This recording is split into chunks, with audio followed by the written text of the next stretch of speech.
বিভিন্ন রঙের নাম বাংলা এবং ইংরাজিতে। লাল, লাল রঙকে বলা হয় রেড। নীল, নীল রঙকে বলা হয় ব্লু। সবুজ, সবুজ রঙকে বলা হয় গ্রিন। হলুদ, হলুদ রঙকে বলা হয় ইয়েলো। কমলা, কমলা রঙকে বলা হয় অরেঞ্জ। বেগুনি, বেগুনি রঙকে বলা হয় পার্পলি। গোলাপি, গোলাপি রঙকে বলা হয় পিঙ্ক। কালো, কালো রঙকে বলা হয় ব্ল্যাক।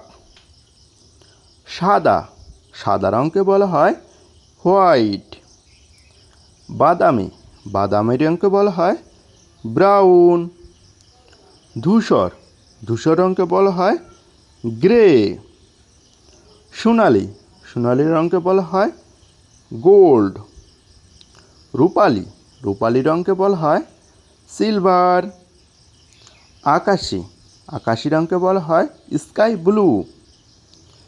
গাঢ় নীল রঙকে বলা হয় নেভি ব্লু। হালকা সবুজ রঙকে বলা হয় লাইট গ্রিন। মেরুন, মেরুনকে বলা হয় মেরুন। ফিরোজা, ফিরোজাকে বলা হয় টারকুইজ। ম্যাজেন্টা, ম্যাজেন্টাকে বলা হয় ম্যাজেন্টা। খয়েরি, খয়েরিকে বলা হয় খাকি।